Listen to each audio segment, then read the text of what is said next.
Merci Sylvie. Bon, un petit complément. Donc, Chloé, tu as la parole. Merci Christophe, merci à vous d'être là. Et comme tu le disais tout à l'heure, même si la salle n'est pas tout à fait remplie, ce qui compte c'est qu'on soit là, on est tous des personnes engagées, je connais une bonne partie de la salle, et qu'ensuite ces vidéos, elles circulent. Et c'est ça aujourd'hui qui compte. Tu disais tout à l'heure, le téléphone est devenu une télévision, donc on va diffuser à Donf. Aujourd'hui je vais vous parler du domaine qui est le mien, qui est celui de l'éducation, parce que je suis une enseignante de mathématiques. J'ai été licenciée le 30 septembre 2022, après 3 ans d'un acharnement et d'un harcèlement par l'État, donc l'État de Genève, où sont basés l'OMS, l'ONU, Gavi, le Forum économique mondial et toutes les magnifiques organisations internationales intouchables qui ont mis en œuvre cette crise du coronavirus, du Covid-19, et vous verrez que ce n'est pas leur seul champ d'action à tous ces gens. Aujourd'hui, on va parler donc de l'éducation sexuelle de l'OMS, enfin selon l'OMS, en Europe. Et vous voyez le petit pays ici, là, au milieu, c'est le mien, c'est la Suisse. J'y suis née. Je suis naturalisée suisse, je suis française et belge d'origine et j'habite à 200 mètres ou 300 mètres de l'OMS. Ça faisait un moment que je voulais traiter ces standards pour de l'éducation sexuelle pour l'Europe, qui est un document qui date de 2010. Et on va voir tout ce qui est attenant à ce document, puisqu'il y a des ramifications.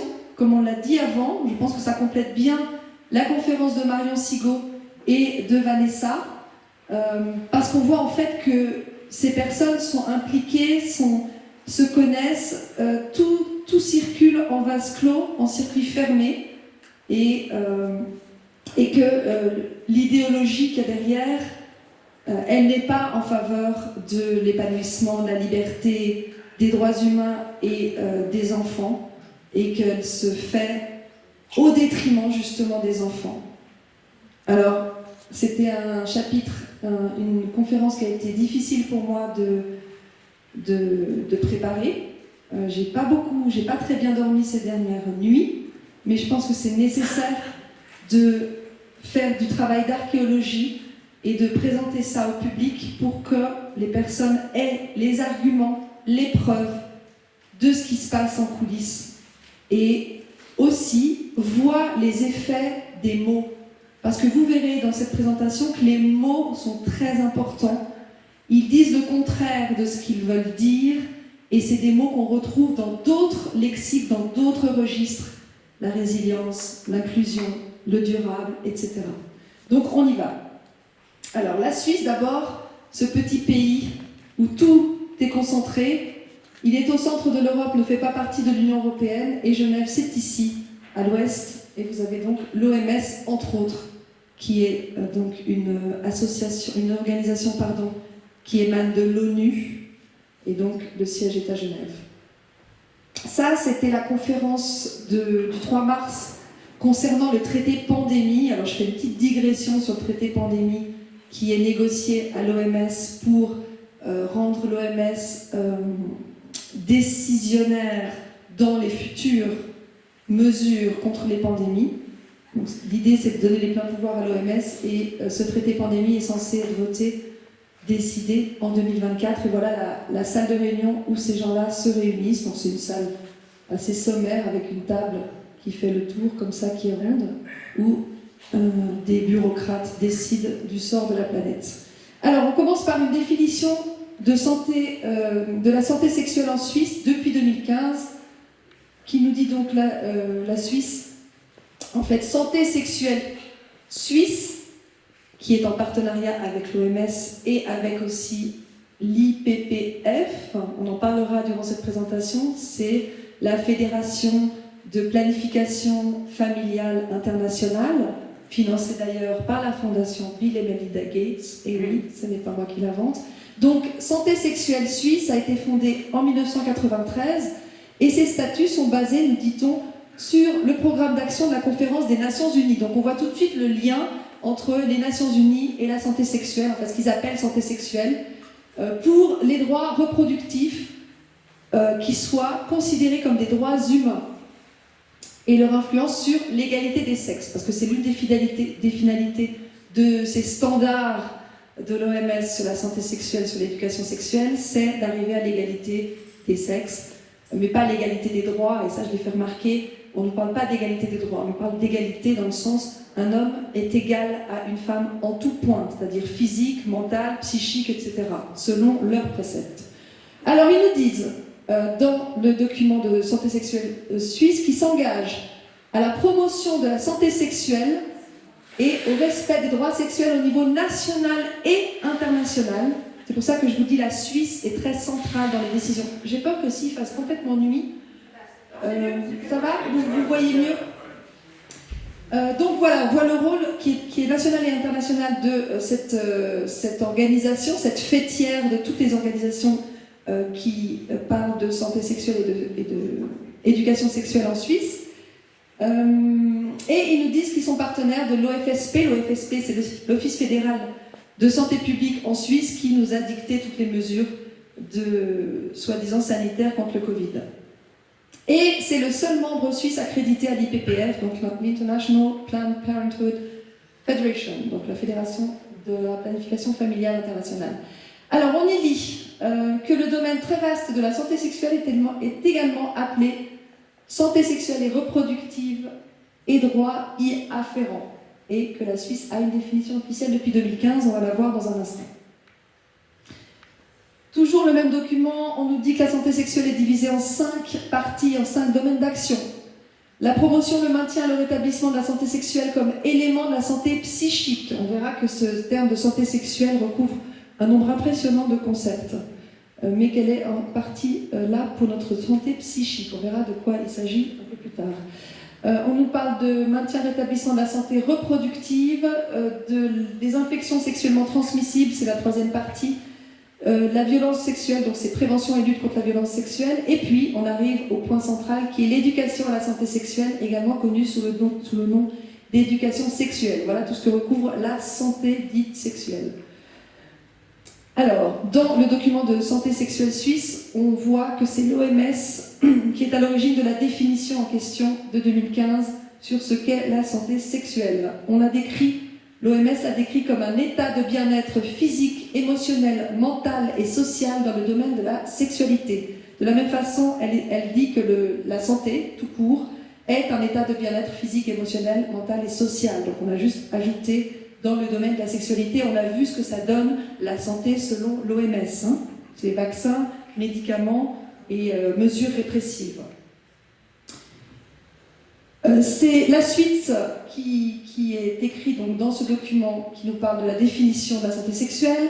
Cela sous-tend une approche positive et respectueuse de la sexualité et des relations sexuelles, ainsi que la possibilité d'avoir des expériences sexuelles agréables. On verra que ce mot agréable revient à plusieurs reprises, et à moindre risque, sans contrainte, discrimination et violence. On verra que le mot discrimination revient aussi à plusieurs reprises. Pour acquérir et préserver la santé sexuelle, il faut respecter, protéger et garantir les droits sexuels des êtres humains. Ce document parle aussi des droits sexuels de l'IPPF que Marion vend, si vous le voulez, qui contient des ambiguïtés dont on va parler aussi. Quel âge pour l'éducation sexuelle en Suisse? Alors en France, l'âge est revenu à 15 ans, après une tentative d'avoir ramené à 13 ans, n'est-ce pas Marion? En Suisse, c'est 16 ans. Mais on nous dit quand même que l'éducation à la santé sexuelle à tous les âges de la vie, depuis la naissance jusqu'à la mort, permet de garantir que tout un chacun dispose des informations et compétences nécessaires pour prendre librement et en connaissance de cause des décisions relatives à sa sexualité, à son orientation sexuelle et à son identité sexuée et de genre. Donc on imagine bien qu'une fois que les enfants ont connaissance de leurs droits sexuels et de ce qu'on doit leur inculquer à chaque âge de leur développement, permet de conclure qu'ensuite ils sont libres d'accepter ou de refuser des pratiques, des pressions, des actes d'ordre sexuel de la part d'adultes. On nous dit justement que il existe une corrélation entre le niveau d'éducation et l'impact sur la santé. Donc tout est lié. Pour être en bonne santé, il faut qu'on ait absolument une éducation sexuelle avec les préceptes que vous allez voir par la suite dans cette présentation. Le volet important de l'éducation générale, l'éducation à la santé sexuelle, permet de prévenir la violence sexuelle, la discrimination, c'est ce qu'on disait avant, la stigmatisation, les grossesses non désirées ou les IST, et garantir l'égalité des chances. Donc il y a cette histoire d'égalité, de discrimination, prévenir la discrimination, mais on verra que la discrimination n'est pas clairement définie. De quelle discrimination on parle? Est-ce qu'on parle d'une discrimination de nationalité, de sexe ou d'âge? On verra que tout est un petit peu mélangé. Alors, afin de garantir l'égalité des chances, l'éducation sexuelle doit être proposée à l'échelle nationale à tous les enfants et adolescents sous une forme adaptée à leur âge en tenant compte des besoins spécifiques. Bon. Et puis surtout, elle doit être dispensée par des enseignants, des spécialistes de la santé sexuelle. Alors je me rappelle des cours d'éducation sexuelle quand j'étais prof, où les profs, donc les enseignants, étaient exclus des cours. Et c'était donné par des gens qu'on ne connaissait pas, des femmes en majorité, oui c'était des femmes dans mon souvenir, qui n'étaient pas des intermédiaires connus des élèves.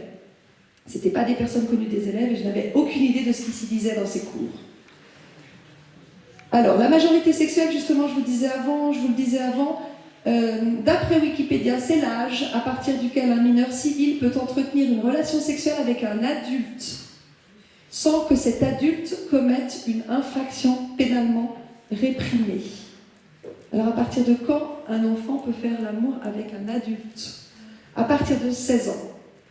En dessous de cet âge, les rapports sexuels sont légaux, et c'est ça la subtilité, c'est-à-dire qu'en dessous de 16 ans, les enfants peuvent avoir des rapports sexuels à condition que la différence d'âge ne dépasse pas 3 ans. Donc, un enfant de 15 ans avec un enfant de 12 ans, c'est OK. Un enfant de 6 ans avec un enfant de 3 ans, c'est OK. Et par contre, quand il y a un rapport d'autorité entre le mineur et l'adulte, cet âge est élevé à 18 ans.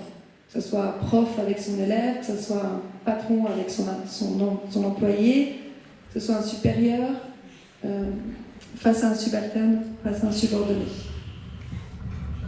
En fait, dans tous ces mots qui nous sont dits, il y a ce qu'on dit et il y a ce qu'on ne dit pas. Et il y a ce que ça implique. Donc c'est important de savoir lire entre les lignes aussi. Le cadre de référence pour l'éducation sexuelle en Suisse romande, qui donnera lieu à justement ces cours d'éducation sexuelle qui sont inscrits dans le plan d'études. Donc c'est le programme, si vous voulez, en Suisse, depuis 2010. D'ailleurs, c'est intéressant aussi de savoir que chez nous, le plan d'études a été révisé en 2010, au moment où sont sortis les standards d'éducation sexuelle. Donc déjà, on trouve dans ce cadre de référence que les références utilisées dans le document s'appuient sur les standards d'éducation sexuelle de l'OMS, sur la Déclaration des droits sexuels de l'IPPF, sur la Convention des droits de l'enfant de l'ONU, et que ça entre de plein droit dans le PER, plan d'études roman. Donc c'est la partie francophone de la Suisse, la Romandie. Et puis j'ai relevé aussi ce petit encart qui m'a paru très significatif. Dans ce document, le cadre de référence pour l'éducation sexuelle en Suisse, on trouve un merci tout particulier à l'OMS Europe pour l'édition des standards d'éducation sexuelle en Europe, sur lequel ce document se base largement, ainsi qu'au professeur Pierre-André Michaud, etc. Mais qu'on nous dise ensuite que les autorités suisses n'ont pas l'intention d'appliquer les standards de l'OMS, dont on verra certaines parties dans le détail, ici tout est confirmé. Ce document, qui est censé être notre référence pour l'école en Suisse, pour l'éducation sexuelle en Suisse, s'appuie pleinement sur ces standards. Alors, dans le cadre de référence toujours, qui s'appuie aussi sur les droits sexuels de l'IPPF, on nous dit qu'il y a 7 principes sur lesquels les droits sexuels s'appuient, et donc sur lesquels le cadre de référence s'appuie, et on appréciera les mots qui sont employés. Donc, dans le premier article, la sexualité fait partie intégrante de chaque être humain. Pour cette raison, un environnement favorable est nécessaire pour que chacun, chacune puisse profiter des droits sexuels. On ne parle pas d'âge, on ne parle pas de différence entre les enfants et les adultes. Ensuite, le 2. La protection et droits garantis aux personnes de moins de 18 ans diffèrent des droits des adultes quand même et doivent tenir compte des capacités évolutives des enfants. On ne parle pas d'âge, on nous parle des capacités évolutives. Autrement dit, un enfant qui a une capacité évolutive précoce pourra être amené à faire des choses qu'un enfant de son âge normalement ne ferait pas. On nous parle de non-discrimination. C'est une condition indispensable à la protection et à la promotion de tous les droits humains. Et comme les droits sexuels sont des droits humains, finissez la phrase. Mais on ne nous dit pas, encore une fois, sur quels critères se base cette non-discrimination. On nous parle de plaisir. La sexualité et le plaisir qui en découlent sont au cœur de la vie de tout être humain, qu'il choisisse de se reproduire ou non. Et puis les 3 derniers, dont je voulais aussi mettre en évidence le 7e, l'ensemble des droits sexuels et la liberté d'en jouir doivent être respectés, protégés et mis en application par les États. Vous remarquerez le vocabulaire utilisé. Donc c'est l'État qui gère toute cette partie de la sexualité qui est censée être un domaine lié à la vie intime, je le rappelle, des êtres humains. Alors, ce document des standards pour l'éducation sexuelle en Europe se présente comme ça. 70 pages. La version originale a été émise en 2010 en Allemagne, et puis la version française a été émise en 2013 avec la participation des autorités de Lausanne. Lausanne, donc c'est dans le canton de Vaud. C'est à 60 km de Genève. Alors, qu'est-ce qu'on remarque sur la première page? On remarque qu'est-ce que j'allais dire, le Forum économique mondial, mais on y est presque. L'OMS Europe.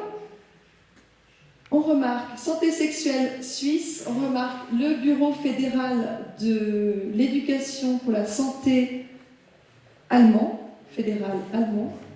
Et on remarque le titre, ou plutôt le commentaire du titre, qui dit que ces standards sont un cadre de référence pour les décideurs politiques, les autorités compétentes en matière d'éducation et de santé et les spécialistes. Donc on aura bien compris que c'est la Bible des profs ou des spécialistes qui enseignent l'éducation sexuelle. Alors on commence par la préface. On nous parle de répondre aux besoins. Donc ce document a été rédigé pour répondre à un besoin de standards pour l'éducation sexuelle dans les 53 pays de la région européenne de l'OMS. Donc ça ne comporte pas uniquement les pays de l'Union européenne, mais toute l'Europe géographique.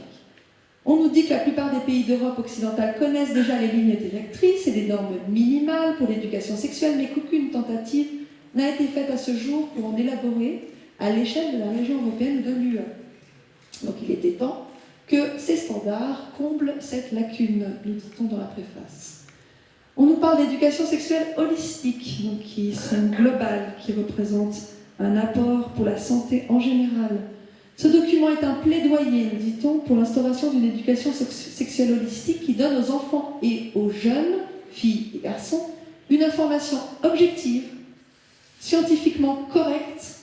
On a bien vu ce que la science nous disait, qu'on n'est nullement engagé à contredire, à nos dépens, n'est-ce pas, sur tous les aspects de la sexualité, qui parallèlement les aident à s'approprier les compétences nécessaires pour agir en fonction des connaissances acquises. On nous parle de compétences. Au final, il veut contribuer au développement d'une attitude respectueuse et tolérante et à une société équitable. Alors, on va voir ce que ça donne. On nous parle d'influer sur le développement de l'enfant. On nous dit l'éducation sexuelle doit s'inscrire dans l'éducation au sens large, donc c'est un sujet transversal qu'il s'agira d'amener dans plusieurs matières, à plusieurs niveaux, et influer sur le développement de la personnalité de l'enfant. Donc on nous dit que ces standards sont censés former l'esprit, le développement de l'enfant, et non pas accompagner les éventuelles questions légitimes des enfants, mais bien précéder les besoins de l'enfant. Par son caractère, d'ailleurs ils insistent, ils nous disent, par son caractère anticipatif Elle contribue à prévenir les effets potentiellement négatifs de la sexualité et à améliorer la qualité de vie, la santé, le bien-être. Oui, c'est toujours pour notre bien-être qu'on fait les choses complètement à sens contraire de la nature. C'est dire que l'éducation sexuelle holistique promeut la santé en général. Donc on met ça dans le grand bassin de la santé. Et comme la santé, c'est pour notre bien, circulez, ne vous posez pas trop de questions. Le travail de ce document a été fait par 19 spécialistes venant de 9 pays différents, donc c'est plutôt le nord de l'Europe, la Norvège, la Suède, la Finlande, la Belgique, l'Allemagne, le Royaume-Uni, la Suisse et l'Autriche. Et on retrouve donc la Fédération de la planification familiale, la santé sexuelle suisse, de nouveau l'IPPF, on retrouve l'UNESCO, la World Population Foundation, la fondation pour la population mondiale, financée aussi par la fondation Bill et Melinda Gates. J'ai été regardée ce matin, c'est très simple, hein, vous allez sur le site de leur fondation, vous voyez tous les financements qu'ils donnent. L'histoire des centres de contraception, de la contraception encore une fois, et l'Université des sciences appliquées et des arts en Suisse. On voit que tout ça tourne autour du contrôle des naissances. D'ailleurs, on parle de planification familiale ou parentale. Pourquoi il s'agirait de planifier quoi que ce soit, en fait, si on réfléchit? Pourquoi ils s'appellent comme ça, ces organismes? Alors, l'introduction, cette fois, ce que les enfants doivent savoir, c'est-à-dire que le présent document formule des standards recommandés pour l'éducation sexuelle et explique ce que les filles et les garçons devraient savoir et comprendre en fonction de leur âge. Vous verrez que les thématiques sont découpées en fonction des âges, ainsi que de leur inculquer quelles valeurs et attitudes ils devraient s'approprier afin de développer un comportement adéquat, positif et sain en matière de sexualité. Donc on nous explique comment ça marche et comment avoir le comportement adéquat en matière de sexualité. Je vous rappelle et tout le monde le sait, que la sexualité fait partie de l'intime des personnes. De manière générale, le document veut servir à promouvoir la santé sexuelle, au moins c'est dit. Le rôle des professionnels. Alors, on nous dit en introduction de ce paragraphe qu'une grande part de l'apprentissage en matière de sexualité se déroule de manière informelle.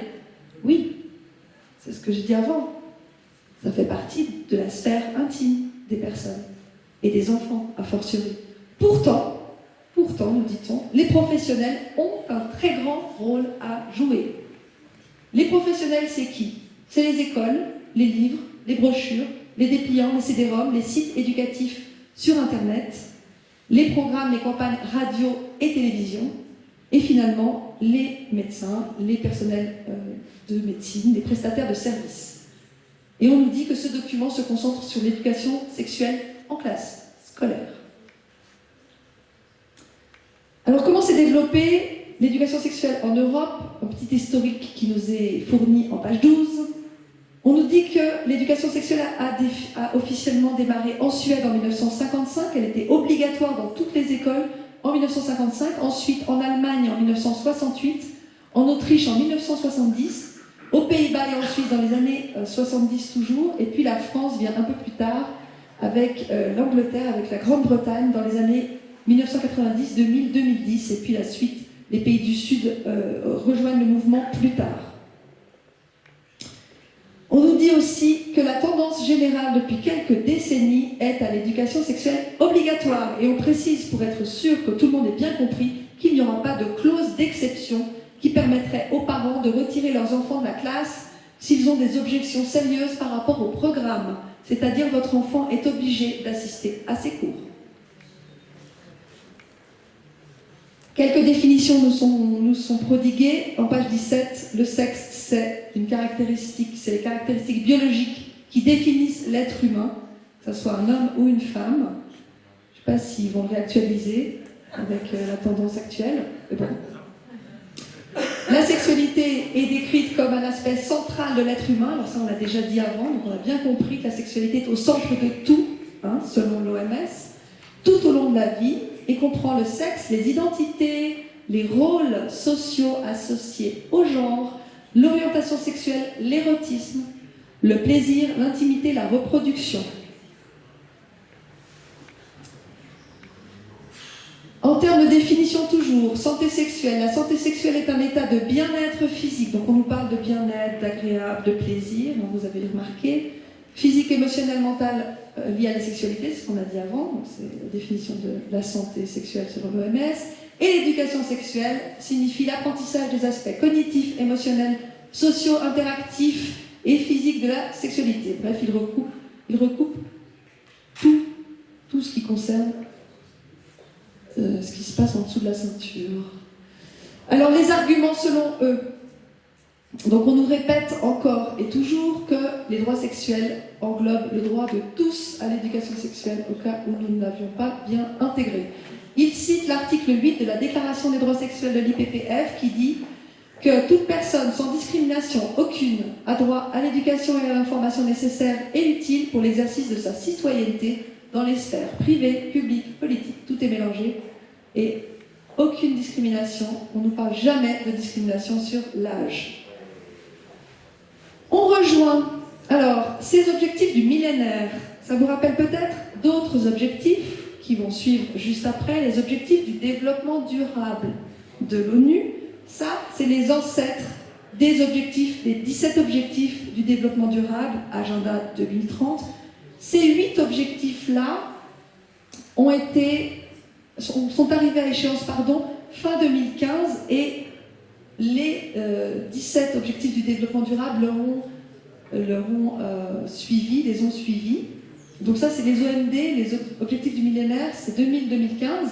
Et on nous explique en page 22 que 3 de ces objectifs-là, 3 sur 8, concernent donc la santé sexuelle et l'éducation sexuelle. Il s'agit de l'objectif 3 sur l'égalité des genres, de l'objectif 5 sur la santé maternelle et de l'objectif 6 qui inclut le VIH et le sida. C'est combattre le VIH, le sida, le paludisme et d'autres maladies.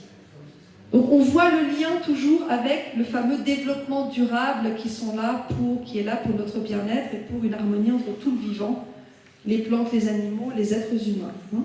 On rappelle l'agenda 2030, 17 buts du développement durable auquel adhère Santé Sexuelle Suisse, donc c'est un partenaire de Santé Sexuelle Suisse, qui a été émis en septembre 2015 avec ses 17 objectifs, il n'y a pas de S à 17, donc pas de pauvreté, plus de faim.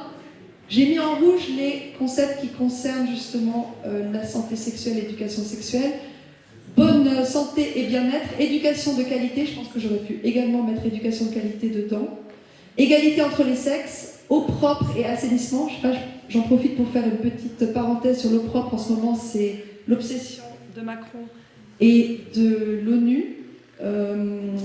L'eau propre, c'est-à-dire contrôler l'eau, comme le souhaitait Peter Brabeck, ex-président de Nestlé, qui est vice-président du Forum économique mondial d'ailleurs, qui disait en 2005 que l'eau était une denrée marchande comme les autres et qu'il s'agissait de la privatiser. Donc l'objectif, c'est de la contrôler, y compris l'eau des rivières, l'eau potable partout.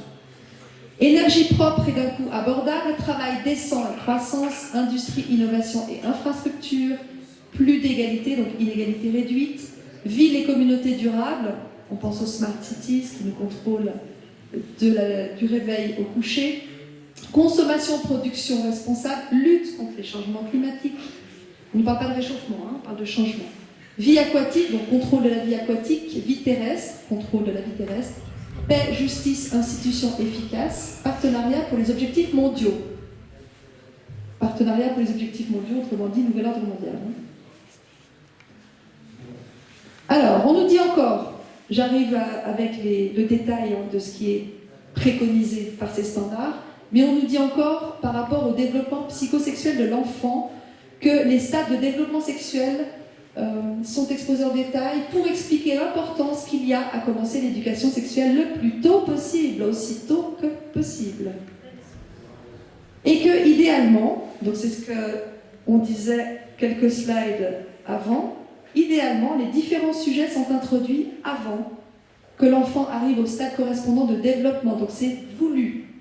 On anticipe à chaque fois le développement de l'enfant. Alors, de 0 à 1 an, les bébés, ça c'est des extraits du document des standards d'éducation sexuelle.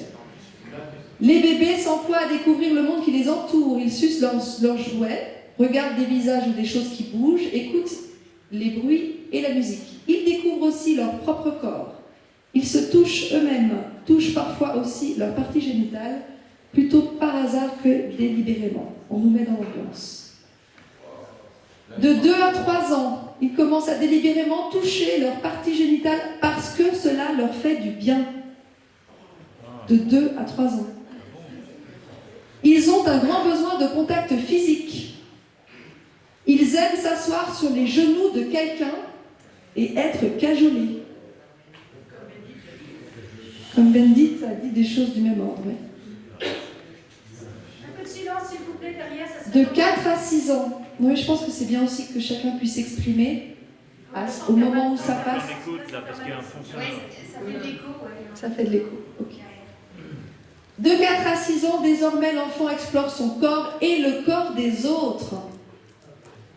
Plutôt par le jeu sexuel, jouer au papa-maman, au docteur, d'abord ouvertement, puis en cachette, parce qu'ils ont appris qu'ils ne doivent pas se montrer nus en public. Tout est officiel. Je donne tous les liens. Le document fait 70 pages. Et là, je vous donne les pages à chaque fois. Là, c'est la page 25, par exemple.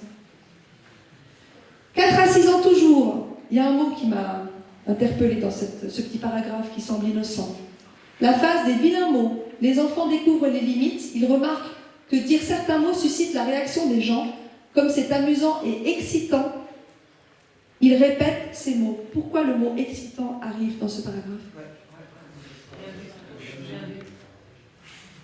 C'est un lexique en fait qui est utilisé en permanence.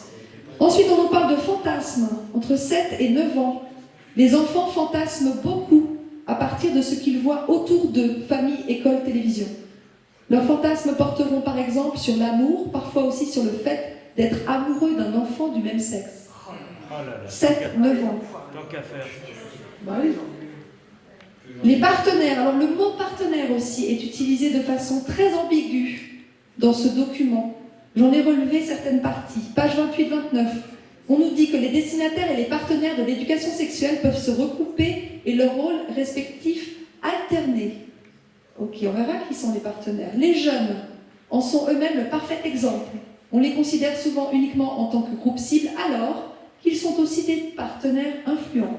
Donc les jeunes sont des partenaires. Ok. Ensuite, on nous parle de partenaires directs, qui sont les parents, les enseignants, les travailleurs sociaux, les pères et les jeunes, le personnel médical et les conseillers. On nous parle de partenaires indirects, qui sont les décideurs, les concepteurs de programmes, les stratèges, les promoteurs et défenseurs, y compris des ONG, des politiques, des universités, des institutions juridiques et scientifiques, des organisations religieuses et culturelles, des organisations pour la jeunesse. Tout ça, c'est des partenaires. Enfants, parents, éducateurs, décideurs politiques, ONG, enseignants, etc. Et toujours des partenaires. L'éducation, nous dit-on, l'éducation sexuelle doit être interactive et participative. L'échange interactif entre enseignants, éducateurs et concepteurs de programmes d'une part et élèves de l'autre se fait à différents niveaux. Il se fonde sur l'idée que les élèves doivent être respectés en tant que partenaires dans l'éducation sexuelle. Et enfin, les enseignants éducateurs doivent abandonner leur position hiérarchiquement supérieure et jouer un rôle de facilitateur pour permettre une communication à double sens et favoriser la discussion. Tous partenaires. On change de rôle. On se met en dessous, on se met au-dessus. La hiérarchie n'existe plus. C'est ça. Il n'y a plus besoin de tribunaux alors. Non. Là, je crois qu'on comprend bien. Et puis maintenant, le vocabulaire toujours. On nous parle de matrice. On entre dans la matrice. C'est les explications en détail de ce qui est préconisé pour chaque âge. Page 33. Tiens. La matrice est l'ensemble des thèmes que l'éducation sexuelle devrait couvrir pour les différents groupes d'âge. Allons-y. Introduction à la matrice. On nous dit qu'il y a 6 groupes d'âge, 0-4 ans, 4-6 ans, 6-9 ans, 9-12 ans, 12-15 ans et 15 ans et plus. Je me suis arrêtée à 6-9 ans pour l'analyse de ce jour. Elle doit aider les enfants et les jeunes à prendre des décisions autodéterminées et informées. Donc on parlait de choix libre tout à l'heure. Ici, en fait, Ensuite, une fois que les enfants sont au courant de tout ça, on ne pourra pas dire qu'ils n'ont pas été prévenus. Donc, qui ne dit mot consent, s'ils ne disent rien contre cela, c'est qu'ils consentent. Pour cette raison, chaque élément figurant dans une catégorie thématique, on verra qu'il y a 3 thèmes, enfin plutôt, il y a plusieurs thèmes et 3 colonnes, qui sont l'information, les compétences et les attitudes. Alors, on nous explique pourquoi il faut commencer l'éducation sexuelle avant 4 ans. Vous verrez, c'est tout à fait logique. Parce que l'enfant est un être sexué dès la naissance. Parce que l'éducation commence dès la naissance, donc éducation, naissance, donc éducation sexuelle, puisque l'enfant est sexué. On mélange tous les mots et on fait des nouvelles phrases avec. L'éducation sexuelle fait partie intégrante de l'éducation générale. Elle est de toute façon dispensée aux enfants. Donc que l'OMS passe par là ou pas, en gros, ça ne change rien. C'est ça qu'ils nous disent. Alors on y va. 0 à 4 ans, page 38. Avant toute chose, donc, on a différentes... ça ne marche plus. Ah non, c'est ici.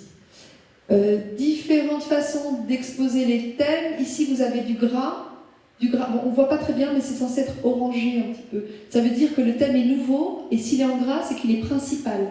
Et s'il est juste orangé, s'il est repassé en orange, surligné en orange, mais qu'il n'est pas en gras, ça veut dire que le thème a été évoqué dans l'âge précédent. Là, je vais vous parler presque exclusivement des thèmes qui sont nouveaux et principaux dans les standards d'éducation sexuelle. Alors, dans le thème corps humain et développement, entre 0 et 4 ans, il faut informer l'enfant sur toutes les parties du corps et leurs fonctions. Et les différents corps et les différents sexes. Je ne sais pas ce qu'ils entendent exactement par là. Et puis, les compétences, il faut permettre à l'enfant d'exprimer ses besoins et ses désirs. Dans le chapitre corps humain et développement, c'est-à-dire ce n'est pas des besoins et des désirs de partir en vacances, d'aller à la mer ou d'avoir un nounours. Hein.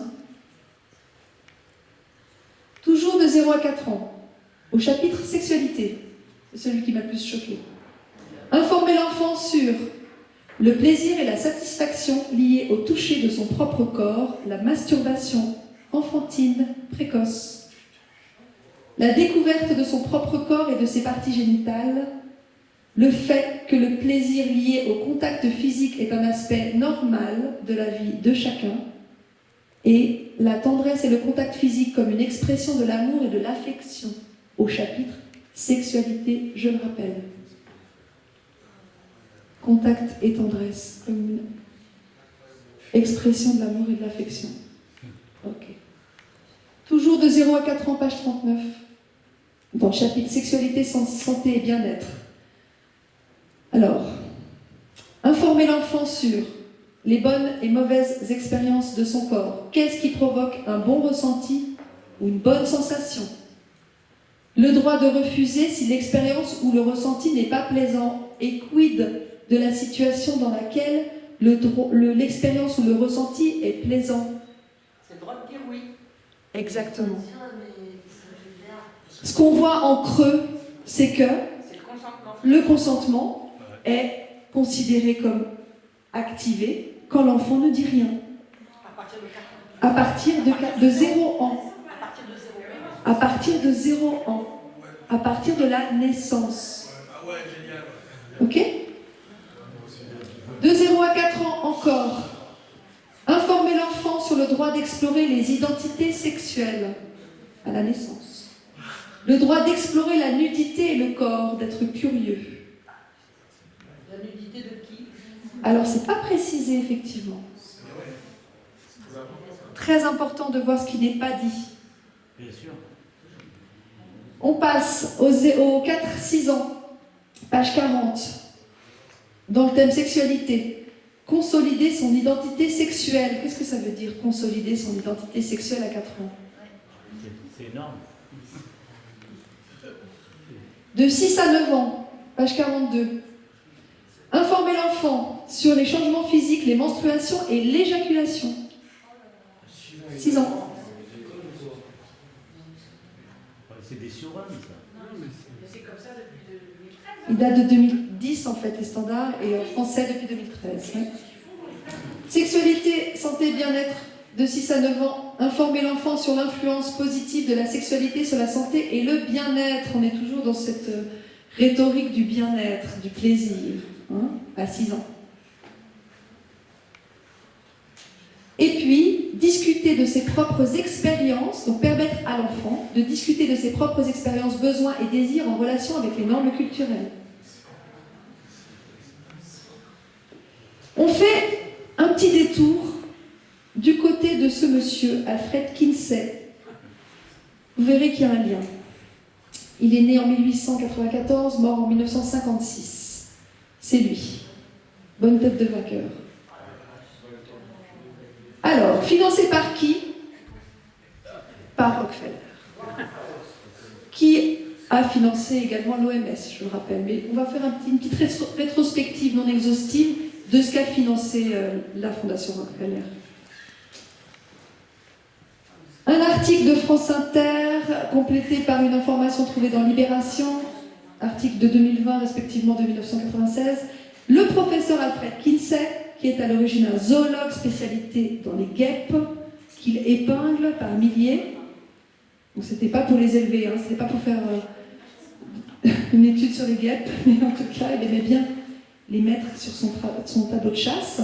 Il fonde dans l'Indiana aux États-Unis un institut, donc l'Institut Kinsey, financé donc par la Fondation Rockefeller, qui publie 2 rapports, dont on va parler dans un instant, qui prétendent mesurer en 48 et en 53 le comportement sexuel des Américains. Ce que ne dit pas cet article, c'est qu'il s'agit de mesurer le comportement sexuel des enfants à partir d'un échantillon de population géant. Je fais ce petit rappel sur la famille Rockefeller qui a financé la Standard Oil, donc c'est tout ce qui concerne le pétrole et l'essence avec Esso, ExxonMobil, Chevron, BP. L'Université médicale Rockefeller, 1901, ils ont fait des essais de vaccins stérilisants. Le rapport Flexner de 1910 qui a permis de passer de la médecine naturelle dans le monde à la médecine chimique des labos pharmaceutiques. J'ai fait une émission là-dessus il y a quelques mois. La Fondation Rockefeller en 1913, en même temps que la Réserve fédérale des États-Unis. Le Codex Alimentarius qui formate toute notre alimentation. Les programmes eugénistes sous l'Allemagne nazie, l'Institut Kinsey, dont on a parlé à l'instant, l'OMS, l'OMC, l'Organisation mondiale du commerce, le WWF, le Fonds mondial pour la nature, l'ONU, la famille Rockefeller a donné le terrain où est construite l'ONU à New York, le siège de l'ONU à New York, les tours du World Trade Center. Eh oui, c'était Rockefeller. Les 3 associations, les 3 organisations mondialistes, le CFR, Bilderberg, la commission trilatérale, avec d'autres mondialistes. La Réserve fédérale, donc la Banque centrale américaine, qui rachète d'ailleurs le Crédit Suisse en partie chez nous en ce moment, qui avait sauvé l'UBS en 2008. La Société américaine de cancer, qui a déclaré que finalement les hydrocarbures ne pouvaient pas causer le cancer, mais vu qu'ils étaient propriétaires de tout ce qui était pétrole, forcément, ça arrange bien les bidons.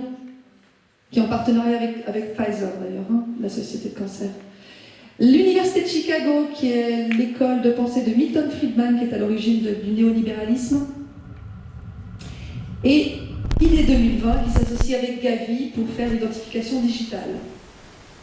La liste est beaucoup plus longue que celle-ci, mais j'avais plus de place, donc j'ai fait une sélection. Revenons sur Kinsey, les rapports Kinsey. 1948, le premier rapport, comportement sexuel de l'homme, en anglais, Sexual Behavior of the Human Male. L'équivalent pour la femme en 1953, Sexual Behavior of the Human Female, comportement sexuel de la femme, qui contiennent ce qui suit. Alors attention, c'est pas très net, mais on comprend l'essentiel. Donc celui-ci vient du rapport sur les hommes, 1948, qui s'appelle Expérience des orgasmes chez les préadolescents. Donc c'est ça qui est écrit ici. Qu'est-ce que c'est qu'un préadolescent? Ça commence à 2 mois. Ici vous avez les âges Donc vous avez 2 mois, 3 mois, 4 mois, 5 mois, jusqu'à 12 mois. Ensuite, vous avez jusqu'à 1 an. Donc là, c'est la somme de tous ces âges. Ensuite, vous avez jusqu'à 2 ans, 3 ans, 4 ans, 5 ans, 6 ans, jusqu'à 15 ans. Alors, qu'est-ce qu'on voit? On voit en conclusion que 65% des enfants violés auraient, alors il n'évoque pas le terme de violer, ça c'est moi qui l'ai rajouté, auraient eu un orgasme. Donc c'est 206 enfants sur 317, donc 317 enfants testés. On ne sait pas exactement comment. Et on voit ici donc que les enfants de moins d'1 an sont au nombre de 28. Que sur ces enfants-là, ici vous avez à gauche cases not, c'est pas très facile, not reaching climax. Donc climax c'est orgasme. Donc ceux qui n'atteignent pas l'orgasme, il y en a 19 sur les 28, et ceux qui l'atteignent, il y en a 9, soi-disant. Ensuite, dans les âges qui sont un peu plus élevés, 2 ans, 3 ans, 4 ans, 5 ans, on voit d'après cette liste que ceux qui atteindraient, j'ai du mal à dire, ça me choque tellement, qui atteindraient l'orgasme sont plus nombreux que ceux qui n'atteignent pas. Et la tendance se confirme, jusqu'à donc obtenir presque le double, enfin le double, de ceux qui ont un orgasme, soi-disant, avec ceux qui n'en ont pas. C'est scientifique. C'est super scientifique. Ici, vous avez l'un des extraits du rapport, sur les mâles. Hein. Là, on nous dit c'est un exemple de multiples orgasmes sur les garçons préadolescents.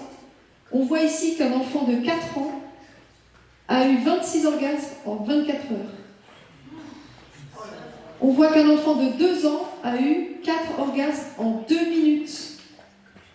Un tous les 30 secondes. Enfin, c'est sordide. C'est de l'esclavage. C'est plus que de l'esclavage, c'est de la torture, c'est de l'aliénation, c'est de la perversion profonde. Ici, vous avez un article qui date du 10 août 1998 de la Gazette de Montréal qui dit que le rapport Kinsey reposait sur un agenda pédophile. À cette époque, les médias étaient encore quelquefois indépendants. Et puis, vous avez cette dame, Judith Reisman, dont Marion Sigaud m'a fait connaître les travaux, qui a exposé le fameux Alfred Kinsey. Elle est décédée il y a 2 ans, le 9 avril 2021, 85 ans. Son combat, c'était sauver les enfants de ces adultes pervers qui veulent les sexualiser dans les faits, depuis la naissance, et le faire accepter par la société. Donc, ils veulent faire accepter par la société la sexualisation depuis la naissance des enfants. Elle se battait contre Alfred Kinsey à partir de 1947, juste avant le premier rapport. Donc, elle disait qu'un certain docteur Alfred Kinsey, père de la révolution sexuelle et de la théorie du genre, on verra par la suite que c'est lui qui a initié tout ça, s'était lancé dans des expériences de viol sur enfants. Elle a étudié les graphiques, les tableaux, dont je vous ai montré un extrait tout à l'heure, de ce médecin, qui n'est pas tellement médecin, il est zoologue, qui fournissait des données sur des bébés qui avaient eu des orgasmes. Elle relève, comme on l'a fait juste avant, comment ces bébés avaient-ils pu avoir des orgasmes et comment cela a-t-il pu être observé. Un enfant de 4 ans aurait eu 26 orgasmes en 24 heures. Quelques articles de journaux qu'il est difficile de lire, mais dont j'arrive à lire quand même ici. C'est donc le rapport Kinsey revisité, il date du 21 mai 1983. Et c'est un article qui explique donc que Judith Reisman attaque Alfred Kinsey en justice, qu'elle dit que ses expériences sont des abus et que ces enfants ont été soit drogués, soit forcés par le docteur Kinsey et ses collaborateurs. Et ça lui a coûté cher. Elle a été jusqu'au bout de sa démarche, jusqu'à ce qu'elle n'ait plus d'argent. Et elle a même été diffamée, comme quoi cette pratique n'est pas nouvelle, par les médias de l'époque, USA Today. Donc ça, c'est un article du 3 janvier 1984 qui s'appelle Porn Grant Tied to Anti-Kinsey Book. Donc ça veut dire subvention porno liée au livre anti-Kinsey. En fait, dans cet article, ils décrivent une subvention que Judith Reisman aurait reçue de 800 000 $ par le département de la justice anti-pornographie. Donc en fait, en gros, il diffame, il discrédite Judith Reisman en disant qu'elle a reçu des fonds pour faire ce qu'elle fait contre l'honnête et bienveillant Alfred Kinsey. Alors, le toujours bienveillant Alfred Kinsey est le héros de la Task Force LGBT aux États-Unis. En juin 2019, il était cité parmi les 50 pionniers et héros américains intronisés sur le mur d'honneur LGBT national. Donc là, il fait partie de la liste. J'ai arrêté la liste après son nom. Et vous avez donc le mur d'honneur national LGBTQ. Les 50 premiers, vous avez Alfred Charles Kinsey. Tout ça, c'est des extraits de documents officiels. Il n'y a que des extraits de documents officiels dans ma présentation. Et puis, je vais sur le site donc, du fameux LGBTQ National Task Force et je lis que le National LGBT Task Force est le plus ancien groupe national de défense des LGBTQ du pays, qu'il renforce le pouvoir, prend des mesures et crée des changements pour atteindre la liberté et la justice pour les lesbiennes, gays, bisexuels, transgenres et queer, en tant qu'organisation progressiste de genre, de race, d'économie et de justice sociale. Le groupe de travail œuvre pour une société qui valorise et respecte la diversité de l'expression et l'identité humaine. Voyez-vous ça? Institut Kinsey, leur page LinkedIn. J'ai été curieuse, j'ai été voir. Donc on nous dit que leur créneau, c'est explorer la sexualité, les relations, le bien-être. Ces liens avec l'ONU. Sur le site de l'ONU, Nations Unies, on voit que l'Institut Kinsey a obtenu le statut consultatif spécial auprès de l'ONU dans son Conseil économique et social, ECOSOC, comme le Forum économique mondial. Donc, l'Institut Kinsey l'a obtenu en 2014, le Forum économique mondial l'a obtenu en 1995. Une dernière chose, cette brochure, une brochure qui est distribuée en Suisse, qui s'appelle Hey You, distribuée dès 12 ans dans toutes les écoles suisses. Évidemment sponsorisée par Santé Sexuelle Suisse, toujours. On y trouve ces pages. Page 31, on nous parle de sexité seule ou avec d'autres personnes. Page 35, on parle de... Là, on voit le dessin d'un God, donc on nous parle de vibromasseur et de plug anneau. Et on voit aussi cette image, là. Je sais pas si vous la voyez. Donc des enfants à partir de 12 ans. On voit aussi ça, à la page 36, on parle de pénétration vaginale et anale. 12 ans. Heureusement, AU est sous le coup d'une plainte pénale déposée en novembre 2022 pour acte d'ordre sexuel sur les enfants, article 187, alinéa 1 du Code pénal suisse.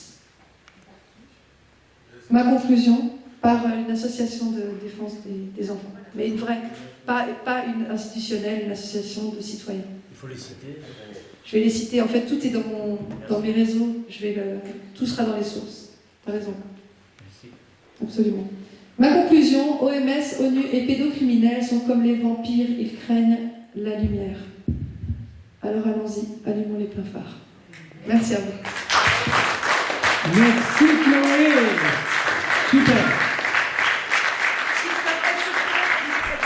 Alors, vous comprenez bien que ce qu'elle vient de dire, qui vient d'être enregistré, ça va circuler. S'il te plaît, est-ce que je peux rajouter quelque chose tout de suite? Vas-y. Parce qu'il ne faut pas le faire quand il est chaud. Tout ce qu'a dit, je confirme absolument tout, je veux dire, ça fait partie de mes travaux. Je voudrais dire que... Ah, je voulais juste qu'on te voit mieux. C'est bon, c'est bon. La façon dont les orgasmes ont été obtenus sur les enfants par Kinsey, c'est ça qui est très très important. Et Judith se les fait confirmer. Judith, je la connaissais personnellement, hein, elle est venue chez moi, elle dit que il est avéré que ce qui était considéré comme orgasme, puisque un enfant de 2 mois ne pouvait pas dire, c'était les hurlements, le halètement, les convulsions, les évanouissements et les tentatives de fuite des enfants. Voilà. Merci pour ce Donc, là, Marion, elle vient de vous expliquer ce que c'était que le mensonge. Voyez? Eh ben, les mensonges, on les retrouve partout dans tous les domaines. Merci Voilà. beaucoup. Donc, en tout cas, Chloé, c'est... Tout est documenté. Voilà. Donc, Et c'est ça que j'aime faire, c'est vraiment mettre en lumière ce qui existe au niveau de ce qui est officiel. donc, on a des réunions, même si les images qui sont prises vont partir sur tous les réseaux, mais partout. Celles que vous avez prises avec vos téléphones et tout, vous aurez le droit de les publier, de les envoyer. Faites-les circuler. D'accord? Plus il y aura de monde qui feront circuler ces images-là, plus ça emmerdera le système. Et surtout, plus on sortira de ce système pervers. Donc voilà, donc c'était riche d'enseignements. Hein, donc en tout cas, Chloé... Merci beaucoup. Oui, donc, alors,